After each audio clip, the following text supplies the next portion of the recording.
B'siyata d'Ishmaya, nous commençons le deuxième pérec de Baba Metzia, Daf Chaf Aleph.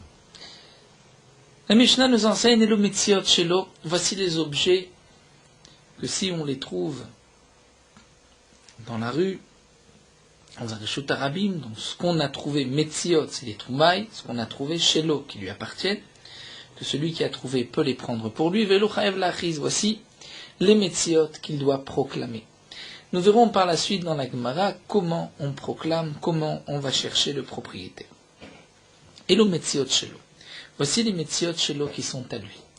Le klal, la règle, comme nous allons le voir à travers les dapim qui suivent, c'est le yehush. C'est-à-dire que tout dépend du yehush. Est-ce que le propriétaire de l'objet, des fruits, de la bête, de tout ce qu'il a pu perdre, a fait yehush, c'est-à-dire a désespéré le retrouver ou pas. Lorsque un objet a été perdu et que le propriétaire fait yehush, le yehush dans la chaîne de la Gemara, c'est de dire Vaïle les chisaronkis, dommage, c'est perdu. J'ai perdu cet argent, je désespère retrouver cet objet. Le propriétaire fait yehush, celui qui trouve l'objet, l'argent, la bête, peut prendre l'objet pour lui, peut s'en approprier. Lorsqu'il n'y a pas eu de yehush, nous ne pouvons pas prendre l'objet pour nous, on doit rechercher le propriétaire. Lorsque on lève un objet, il faut savoir si le propriétaire a déjà fait yehush ou pas. Comment pouvons-nous savoir est-ce que le propriétaire a fait yehush ou pas? Les Chachamim nous ont donné comme moyen de savoir un point très simple, c'est le siman. C'est-à-dire lorsqu'un objet a un signe de reconnaissance, un signe particulier, le propriétaire ne fait pas yehush, il se dit on va le retrouver, on va proclamer, et je pourrais dire c'est mon objet puisqu'il y a un siman. On verra dans la Gemara, est-ce que l'endroit où il a été perdu est un siman? Est-ce que le nombre peut être un siman? Est-ce que le poids est un siman? Mais on va, d'une manière générale, dire un siman. Il y a par exemple sur un stylo, il y a un siman. Un point rouge sur un stylo noir, ce n'est pas habituel. Donc le propriétaire est sûr de retrouver son objet, puisqu'il se dit on va le proclamer, je vais retrouver cet objet. Donc le propriétaire ne fait pas yehush. Je lève cet objet, je vois qu'il y a un siman, je dois proclamer. Il n'y a pas de siman, le propriétaire a fait yehush, puisque le propriétaire se dit je ne pourrai pas le récupérer. Au moment où on lève l'objet, il faut savoir si le propriétaire a fait yehush ou pas. Donc c'est d'abord le siman, mais aussi est-ce que le propriétaire s'est rendu compte de cette perte ou pas? C'est vrai que peut-être qu'il n'y a pas de siman et donc il va faire yehush. Mais peut-être encore que le propriétaire ne s'est pas encore aperçu que l'objet a été perdu. Prenons le cas de l'argent qui sera développé dans la Gemara, nous verrons dans Amoud Bet. Un homme a perdu de l'argent. Sur de l'argent, il n'y a pas de siman. Donc celui qui trouve l'argent peut prendre cet argent, à condition que le propriétaire a fait yehush. Comment savoir si le propriétaire a fait yehush ou pas? Tout dépend du temps qui est passé entre le moment où le propriétaire a perdu et le moment où j'ai trouvé cet argent. Le temps, c'est le temps que le propriétaire s'en est rendu compte. La Gemara nous dira que pour l'argent, un homme se rend compte immédiatement qu'il a perdu son argent, puisqu'un homme est toujours en train de toucher sa bourse pour vérifier que son argent est sur lui. De même, pour toute chose précieuse, lourde, la Gemara nous dit qu'un homme vérifie constamment. Donc il y a ce qu'on appelle un yehush immédiat. Nous verrons au début de Amoud Bet, lorsque c'est un yehush shelo mida'at, c'est-à-dire lorsque je trouve un objet. Cet objet n'a pas encore eu de yehush de son propriétaire. Cet objet n'a pas de siman, mais je suis sûr que le propriétaire ne s'en est pas encore rendu compte qu'il avait perdu cet objet. Lorsque le propriétaire se rendra compte qu'il a perdu cet objet, c'est sûr qu'il fera yehush. Mais pour l'instant, maintenant, lorsque je lève l'objet, il ne s'est pas encore rendu compte.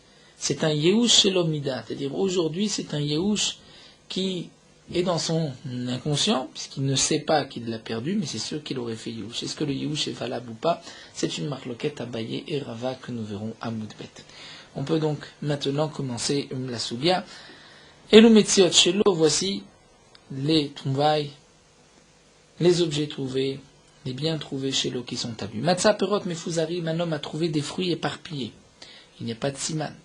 Maot mefuzarot, de l'argent éparpillé. C'est sûr que le propriétaire a fait Yehush. Krichot birshut arabim, des petits tas dans le domaine public. Veigoulé des vélas, ou des pains de figues qui étaient à l'époque écrasés dans Igoul, qui étaient dans d'une forme ronde, Igoulé des vélas, ou kikarot shel nartom, ou du pain du boulanger. Pour tout ce qui est mentionné ici dans la Mishnah, il n'y a pas de siman particulier. Macharuzot shel dagim, des poissons attachés, il y a une ficelle où il y a plusieurs poissons attachés à un collier de poissons, on va dire, vechatichot shel basar, des morceaux de viande, vegizet tsemer. Gizet tsemer, ce sont de la laine qui a été coupée de la bête à l'ékochim udinatan, qui ont été prises de leur pays, de leur endroit d'origine, c'est-à-dire Midinatan, Rashi traduit, comme on a coupé la laine de la bête, c'est ainsi qu'on a trouvé la laine. Pour exclure ce que nous verrons par la suite, lorsque ça vient mi bête à Ouman, c'est-à-dire de l'artisan où déjà la laine a été travaillée. Là, il y a déjà un siman. Ou Anitse Pishtan. Anitse Pishtan, c'est des morceaux de lin qui n'ont pas de siman. Vous de lin, le shonot chez la gaman, des languettes de rouge, de pourpre, qui sont comme une langue, les chonettes. Are Elushelo, c'est à lui, celui qui a trouvé pourra garder tous ces objets, toutes ces choses-là. Pourquoi? Parce que le propriétaire a certainement fait le Yehush, puisqu'il n'y a pas de siman. Divrei Rab Meir sont les paroles de Rab Meir. Rabbi Yehuda Omer, Rabbi Yehuda rajoute et nous dit, Kol sheyesh bo shinui chayav lachiz. Là où il y a un changement, il faut proclamer. Ketzat, comment ça? Matza igul uptocho cheres. Un homme a trouvé un pain de figue, donc igul, un rondelle de figue, donc plusieurs figues écrasées, ou betocho cheres. Et à l'intérieur, il trouve un morceau d'argile. Ce n'est pas habituel. Au kikar, du pain, ou betocho maot. À l'intérieur du pain, il y a de l'argent. C'est un chinouille, il faut être machis. Et Rabbi Shimon ben Lazar Omer, kol kelian pourrian chayav lachis. Tout ce qui est kelian pourria, il n'est pas nécessaire de proclamer. Nous verrons dans l'agma que signifie kelian pourria. C'est un objet neuf. Nous verrons le din de Tviataï. Nous laissons ça Bezrat Hashem pour la suite. La Gemara reprend Matzah Perot Mefuzarim. On a trouvé des fruits éparpillés. Combien? Avec Kama. Que signifie des fruits éparpillés? Alors la Gemara nous dit Yamar Rabitzrak a donné le shur Kav Be'arbamot. Lorsque j'ai une mesure d'un kav, correspond à plus de 2 kilos, dans Arbamot, dans un carré de Arbamot, de Katamot sur Katamot, de 2 mètres sur 2 mètres. Demande la Gemara Echidame. De quel cas il s'agit? Dire ce que nous dit Rabbi Tzrak, lorsque j'ai des fruits éparpillés, un cave, Be'arbamot, c'est une perte, et le propriétaire fait Yehush. Iderech nefila, si on voit que ces fruits sont tombés, alors afilu tuvana, mais même s'il y a plus qu'un cave dans Arbamot, puisque les fruits sont tombés, c'est sûr que le propriétaire a fait Yehush, il a perdu les fruits, on voit que les fruits ont été perdus. Noir, si on voit que les fruits ont été posés, alors afilu batsir me'achiname, même si c'est moins que cela, c'est-à-dire même s'il y a moins qu'un cave, c'est sûr que le propriétaire n'a pas fait Yehush puisqu'il les a posés, donc il veut les récupérer. Donc pourquoi Rav Yitzhak nous dit un cave Be'arbamot? Dans quel cas nous parle Rav Yitzhak? L'Agma répond Amar Ravukba Bachama. Ravukba Bachama vient expliquer Bemachnashta de Bedare Askinan. Rav Yitzhak nous parle de Machnashta de Bedare, c'est-à-dire, nous explique Rashi, au moment où on ramasse les granges, c'est là que les propriétaires vont, on dit Rashi, Dashan Balem, faire la disha, par exemple, d'écraser le blé pour séparer le grain de l'ivraie. Donc il y avait des petits tas, et le propriétaire a ramassé l'état, Machnashta de Bedare, il vient ramasser tous ces petits tas, toutes ces petites granges, et il en a laissé. Et donc là, vient nous dire Rav Yitzhak, lorsqu'il a laissé l'équivalent d'un cave, mesure d'un cave dans Arba Amot, étant donné qu'on affiche Tirchayou, il y a une fatigue à les ramasser. Puisque un cave dans Arba Amot, c'est bien étalé, si on peut dire. Donc l'otarachinish, un homme ne va pas se fatiguer. Velo Hadar, il ne reviendra pas, Velo Hadaratel Shaknu ne reviendra pas les prendre. Donc on dit, il a fait Yehush. Il a ramassé les petits tas, il a laissé cela, certainement qu'il ne va pas revenir pour ramasser un cave d'Arba Amot. Et donc, Afkur et Mafkirlou, il les rend Efker, celui qui vient les prendre pourra s'en approprie. Mais batsir me'achi, si c'est moins que cela, c'est-à-dire que si le cave est éparpillé dans moins de arba amot, dans 3 amot, la fatigue n'est pas la même. Donc tarar va adarate v'shakilou, pour lui, le propriétaire pense que il vaut mieux venir le récupérer, ce n'est pas une grande tira, un grand effort, et donc l'homme mafkir lui n'est pas mafkir. Donc on comprend que ce qui est marqué dans la Mishnah, matzah perot mefuzarim, des fruits éparpillés, on parle ici d'un cas très particulier de Marnashta de Bédari, où il y avait des petits tas, le propriétaire vient ramasser tout cela, et il a laissé Kav Barba Amot. Donc Kav Barba Amot, il ne va pas revenir, puisque c'est éparpillé dans une surface assez large, et il y a une tira, un effort, une fatigue à ramasser tout cela, donc ce n'est pas suffisamment important un cave pour cette fatigue de Arba Amot. Mais s'il y a plus qu'un cave, là il viendra les récupérer, puisque la tira est moins grande. Si c'est un cave dans moins de Arba Amot, dans Shalosh Amot, il viendra aussi les prendre. Et là la Gemara nous explique, donc d'après Rav Yitzhak, on parle de Marnashta de Bédaré. Donc Rav Yitzhak qui est venu expliquer la Mishnah Perot Mefuzarim, l'explique dans un cas très précis. Pourquoi on n'a pas laissé l'explication toute simple de la Mishnah, de dire que ce sont des fruits éparpillés, peu importe combien, puisqu'il s'agit de Derer Nefila, le propriétaire a certainement fait Yehush. C'est ce que Tosfot pose comme question, et Tosfot répond parce que Rav Yitzhak pense comme Abaye concernant le Yehush et l'Omidat, et donc on ne peut l'expliquer que Marnashta de Bédaré, comme nous le verrons par la suite dans la Gemara, donc nous laisserons cette partie-là pour Amoudbet, on comprendra pourquoi Rav Yitzhak n'a expliqué que dans ce cas-là. La Gemara continue, et nous avons ici plusieurs problèmes soulevés à propos de ce Kav Be'arba Amot. Un Kav Be'arba Amot, le propriétaire ne revient pas, ne se fatigue pas. Baï Rabbi Yirmiyah pose la question suivante. Chatsi Kav Bishte Amot. Lorsque j'ai un demi-Kav, mais donc 2 Amot. Maou. Est-ce que Kav Be'arba Amot am Maïmishum Nafishte Chayou? Pourquoi Kav Be'arba Amot il ne revient pas? Parce que l'effort, la tira, est grande de ramasser tout cela. Mais Chatsi Kav Bishte Amot. C'est vrai que c'est le même rapport, un demi-cave dans 2 amot, mais malgré tout, Kevan de Mafish Tachayou, puisqu'il n'y a qu'un demi-cave, donc l'effort n'est pas aussi grand, il n'y a pas une fatigue. Donc le mafkir léou, il n'est pas mafkir, il reviendra les prendre. Donc là, je n'ai pas le droit de les toucher. Odilma Mishum Dilo Chashive, peut-être que la raison, c'est qu'un cave dans Arba Amot, ce n'est pas signifiant. Alors Chatsi Kav aussi, Bishte Amot, Kevan de Chashive, ce n'est pas non plus signifiant, puisqu'il y a qu'un Chatsi Kav. Donc est-ce qu'on regarde combien le cave est étalé, donc combien est l'effort, ou bien on regarde la chashivut du cave. On peut aussi poser la question, Kabaim Mishmone Amot, il y a 2 kavim dans 8 amot. C'est aussi le même rapport. Maou, est-ce que Kabarba Amot Amma Mishmona Fishte Chayou, on va dire un Kabarba Amot, pourquoi il ne vient pas les ramasser? Parce qu'il y a un grand effort à les ramasser. Chochken Kabaim Mishmone Amot, à plus forte raison, parce que c'est 2 cabines, où il y a donc plus de fruits à ramasser, c'est encore plus dur. Kevan Nafish Techayut fait, puisqu'il y a plus de fatigue mefker, où il est mafkir, Odilma, peut-être que non, il faut regarder sous un autre angle. Mishum de l'Ochachivé, un cave, ce n'est pas important, mais Kabaim, 2 kabim, Mishmone Amot, puisque c'est Rachou, puisqu'il y a 2 cabines, peut-être que là, le mafkir, lui, il n'est pas mafkir, il viendra le reprendre. Ou encore, toujours dans les questions de Rabbi Yirmiyah, Kav Shum Shemi, si c'est un cave de sésame dans Arba Amot, Maou. Le cave de sésame, le sésame est tout petit, et il y a une grande tira, un grand effort, une grande fatigue à les ramasser, plus encore que le blé. C'est-à-dire le chiot que nous avait donné Rav Yitzhak de ses fruits, Perot Mevzarim, il s'agissait de blé, comme nous l'avons vu, puisqu'on avait parlé de Disha. Mais ici, Shum Shemin, le sésame, un cave de sésame dans Arba Amot, c'est encore plus dur à ramasser, donc peut-être qu'il ne va pas le ramasser, ou peut-être qu'on va regarder par rapport à la chashivut. Donc un cave de blé dans Arba Amot, ce n'est pas chashuv, parce que c'est un cave de blé, mais shum shemin kevan de chashivé, un cave de shum shum, c'est plus cher qu'un cave de blé. Donc là, nafish, puisque chashivé il n'est pas mafkir, au dilma peut-être qu'il faut regarder, parce que nafish tichayou il y a donc un effort, une fatigue pour un cave de blé, donc à plus forte raison pour un cave choshken shum shemin, nafish tichayou il y a plus de fatigue puisque c'est plus fin, donc il est mafkir. Donc on ne sait pas quel est le digne pour un cave de sésame.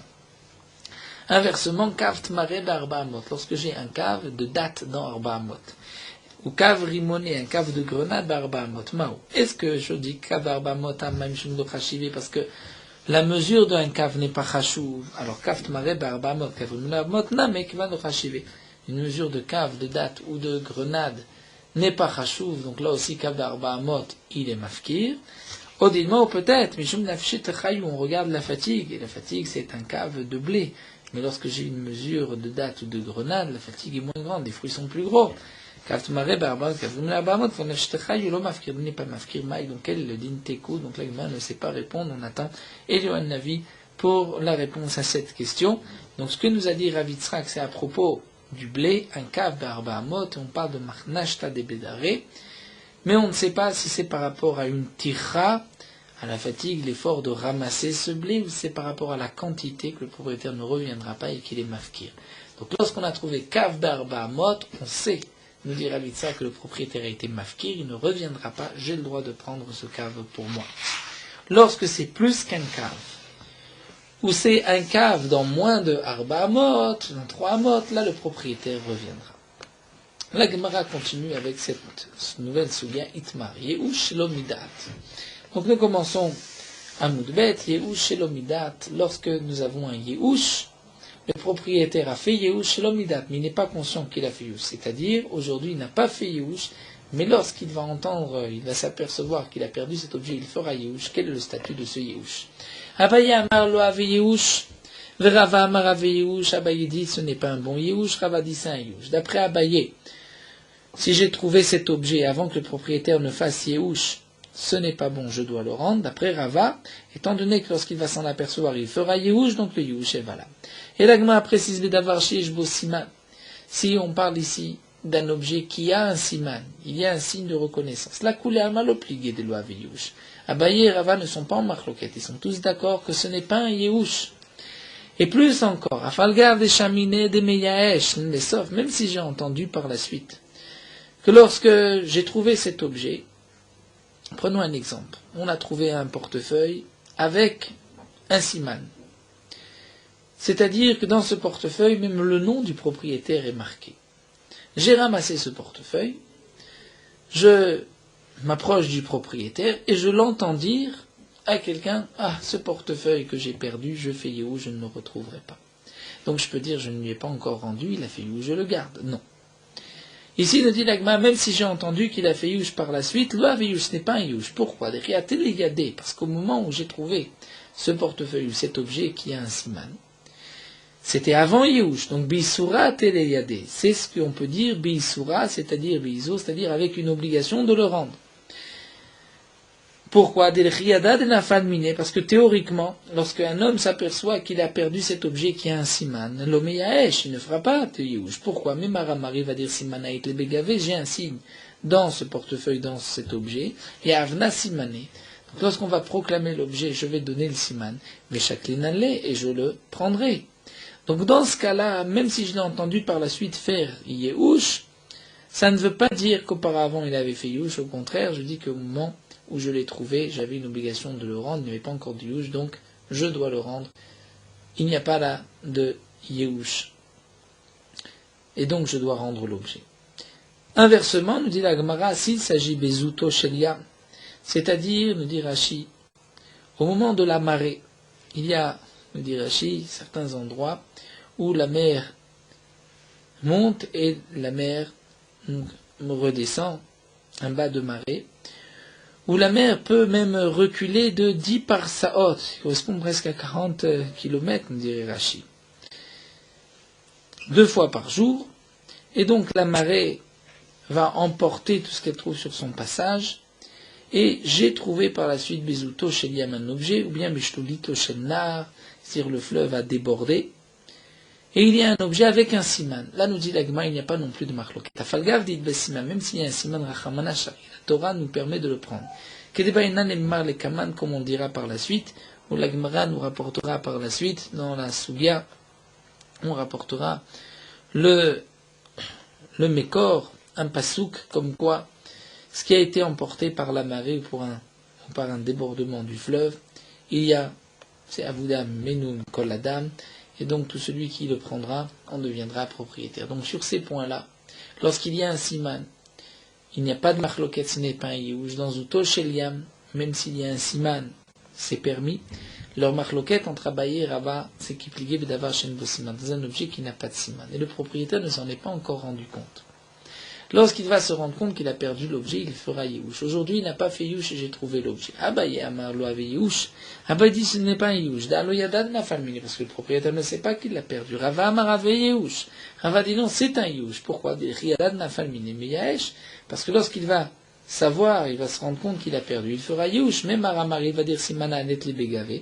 Je n'ai pas de Siman. Donc, d'après Rava, puisqu'il fera Yehush, mais Hashta ou Demeye. Je considère que c'est dès maintenant qu'il a fait Yehush.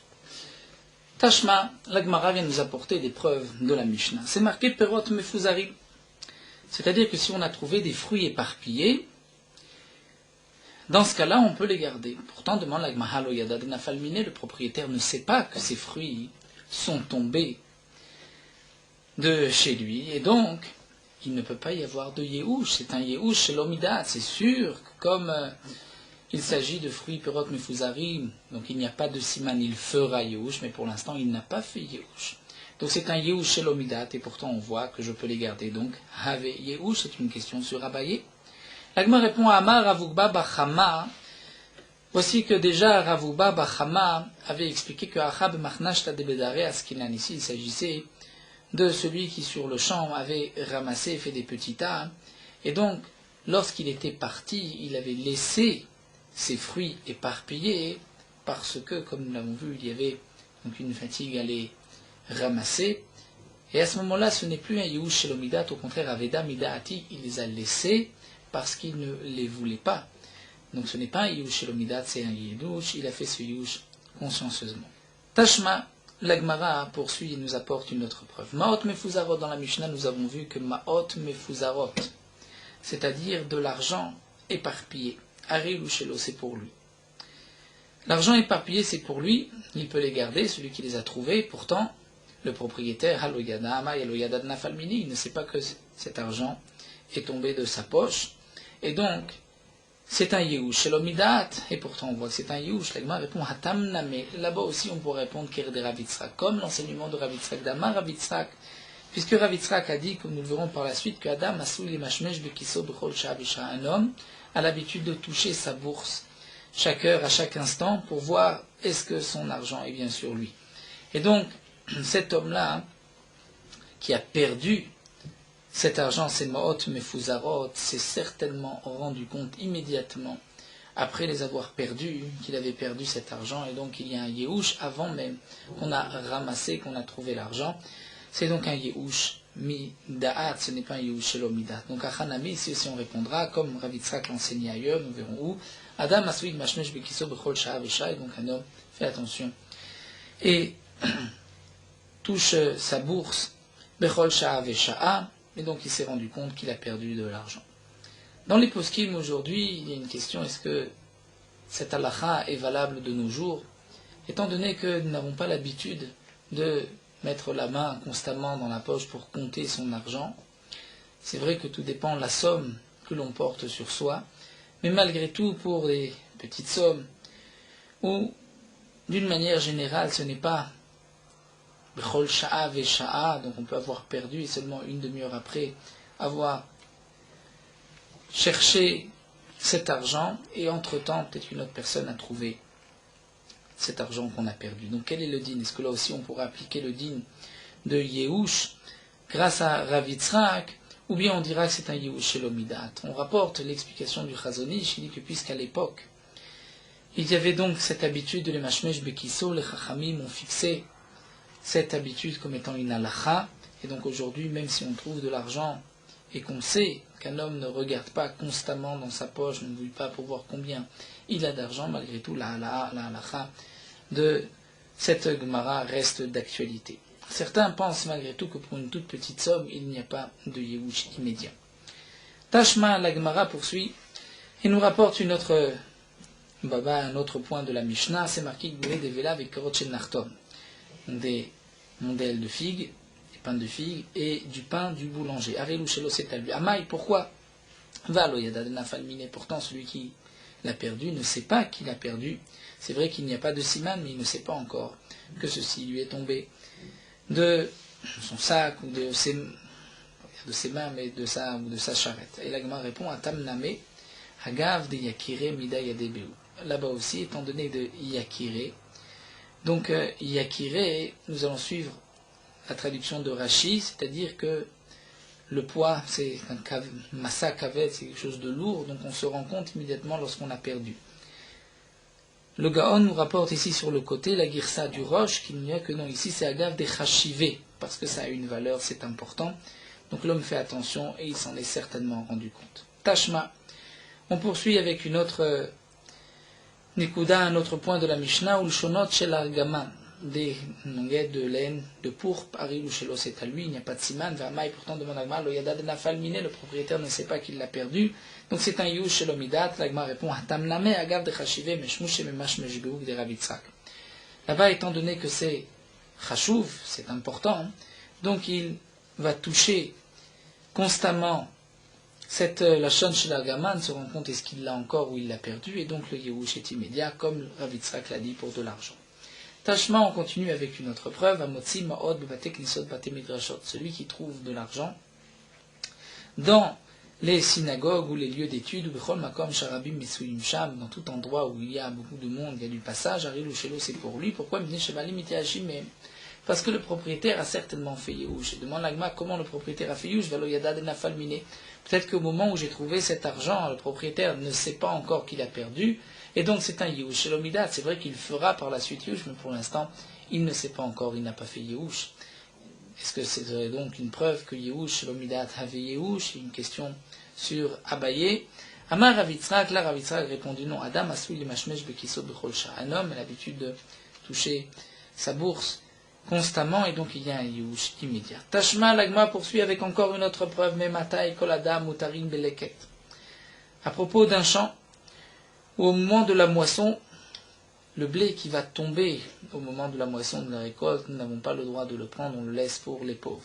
Et la Mishnah, donc dans Masechet Pea, pose la question à partir de quand tout homme a le droit de rentrer dans le champ, de prendre les derniers épis de blé qui sont tombés, c'est-à-dire à partir de quand ceci n'appartient plus aux pauvres. Michel Chouba Nemushot, à partir du moment où les Nemushot vont marcher dans le champ, Vamrinan, et on a dit que signifie Maï Nemushot, et nous avons deux explications. Rabbi Yochanan explique Saved et Azle Atigrat, les vieillards qui marchent doucement sur leur bâton, et qui donc, les vieillards qui marchent doucement ont la possibilité de voir tous les épis tomber, et ils vont les ramasser. Une fois que ces vieillards sont passés, les pauvres, d'une manière générale, ne vont plus retourner dans ce champ, ils se disent tout a été ramassé.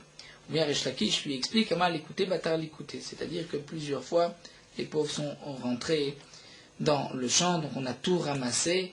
C'est sûr qu'il n'y a plus de blé, et donc les pauvres font d'une certaine manière Yehush, et dorénavant, j'ai le droit de rentrer dans le champ, même si je ne suis pas pauvre, et de prendre ce blé.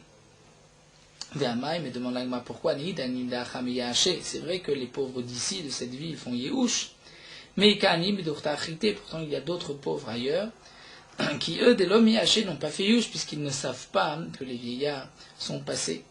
Amré l'Agma répond, ce n'est pas une question.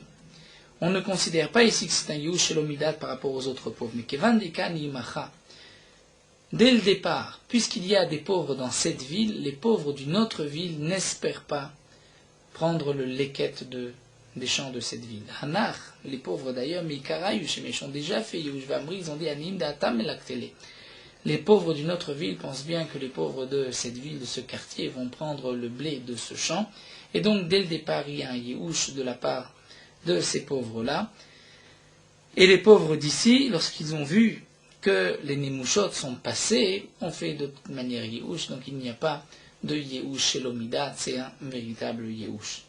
Tashma, la Gemara continue, et nous dit Ketziot Baderech. Lorsqu'on trouve Ketziot, c'est-à-dire des figues, que on avait l'habitude de couper avec une sorte de couteau, des rachis, et il y avait une sorte de jus qui coulait, et on les étendait dans les champs pour les faire sécher. Donc, Ktziot Baderech, lorsqu'on trouve Ktziot dans un chemin, Filu Betzat Sadik Ktziot, même si c'est à côté d'un champ de Ktziot, où il y a des figues qui sèchent dans le champ, malgré tout, j'ai le droit de prendre ces figues pour moi. De même, si j'ai un figuier, dont les branches penchent vers un chemin, donc vers la rue, ou matzah teilim tarter, on a trouvé des figues en dessous ce figuier, cette branche mutarot mishum gezel, les figues et les ksiot, les figues sèches, sont permises, il n'y a pas de problème de vol, ou ptorot mina maaser, il n'y a pas d'obligation de maaser. Pourquoi? Parce que c'est efker, et efker, c'est patour mina maaser. Et pourquoi il n'y a pas de gezel? Pourtant, lorsque les figues sont tombées, le propriétaire du figuier ne sait pas que ses fruits sont tombés. Donc il y a un yéhouch, en réalité, chez l'omidat. C'est sûr qu'il fera yéhouch lorsqu'il va voir que les figues sont tombées, mais pour l'instant, il ne sait pas, et pourtant j'ai le droit de prendre les figues. Ça, c'est donc la preuve que l'agma veut rapporter. Pourtant, bezetim becharouvim assour. Si c'est des oliviers du karoub, là, c'est interdit. Et nous verrons pourquoi. Alors l'agma nous dit, bishtama recha la abaye lokashia. Encore la recha, on peut l'expliquer d'après Abaye. Agav de chachivé, puisque les figues sèches sont importantes, ont de la valeur, alors constamment le propriétaire va aller regarder est-ce qu'il n'y a pas de figues qui sont tombées à côté de son champ. Teena, le figuier, où les figues fraîches sont tombées de l'arbre, là aussi mida yedia de natra. Il sait que les figues ont l'habitude de tomber, donc il fait yéhouch dès le début. Celui qui aura trouvé les ksiot ou les figues pourra les prendre, étant donné que le propriétaire a fait yéhouch. Donc on peut répondre à Abaye la recha, et zetim charouvim, c'est interdit parce qu'il n'y a pas de yéhouch. Mais demande la Gemara et la Sefa, les Rava Kashia. Nous allons avoir une question sur Rava de la Sefa. Comment se fait-il que zetim charouvim se soit interdit? Puisque lorsque le propriétaire va savoir que les olives sont tombées, c'est sûr qu'il fera yéhouch, donc c'est un yéhouch le mida, d'après Rava, je pourrais prendre dès maintenant les olives ou le caroubier. Donc les Safa, nous dit la Gemara, la Sefa, les Rava Kasha, des Katnim Zim Chaouvim Assour, Amar Rabbi Avo répond, Shane Zaït ou Chazuto Mouchiach Halav. Dire les olives, c'est différent, étant donné que Chazuto Mouchiach Halav, c'est-à-dire qu'on reconnaît les fruits de cet arbre, et donc à Falgav de Natrin Zete Medi et Diadurta de Inishinishu. Bien que les olives vont tomber, mais on sait que ces olives sont tombées de cet arbre, et donc ça appartient au propriétaire de l'arbre et on ne va pas les prendre. Donc la Gemara répond, pour Zaït, il n'y a pas de yéhouch parce que le propriétaire pense qu'on va lui laisser ses olives. Pour Abaye, la différence entre Zetim et Ketsiot, c'est que Ketsiot était comme le dit Rashi, c'est l'habitude du figuier que les fruits vont tomber. Alors que les olives, on pensait que ce n'était pas l'habitude que les fruits vont tomber, que les olives vont tomber. Donc le propriétaire ne fait pas yéhouch, et dans l'autre cas, le propriétaire fait yéhouch. Donc c'est là la différence entre le figuier et les olives pour Abaye. Pour Rava, c'était plus compliqué, puisque pour Rava, on voit que Zetim et Charouvim, c'est interdit, pourtant, même si ça n'a pas l'habitude de tomber, mais lorsque ça tombera, le propriétaire fera yéhouch. Et pourtant c'est interdit. Donc là on a la réponse de Rabbi Avaou, que le propriétaire pense qu'on ne va pas lui prendre ses olives. Mais alors demande à Gmayachi à Flourechaname, c'est ainsi, alors même pour le figuier, le din devrait être le même.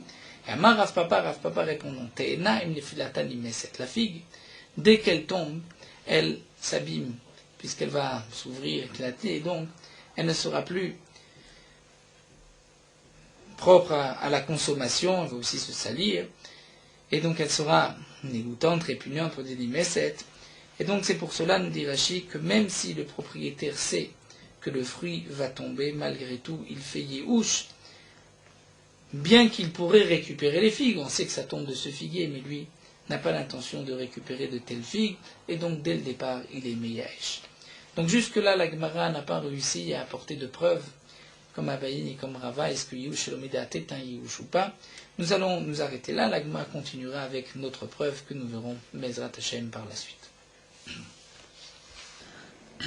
Nous poursuivons avec Morot Halacha d'Afraf Aleph, le Minyan. Dans la Gemara et dans les Poskim, on voit que le nombre est aussi un siman. C'est-à-dire que celui qui a trouvé un objet, ou plusieurs objets, devra proclamer qu'il a trouvé donc un objet, on viendra lui donner le nombre d'objets qu'il a trouvé. Un homme qui trouve plusieurs objets attachés ensemble, il a trouvé plusieurs montres par exemple attachées ensemble, il devra dire j'ai trouvé des montres. Et si celui qui a perdu vient dire tu as trouvé tant de montres qui étaient attachées ensemble, c'est un siman, il faudra lui rendre. Mais dans le cas où cette métia, ce qu'on a trouvé, généralement n'est pas attachée avec tel ou tel nombre. Donc c'est un nombre qu'on ne pouvait pas deviner.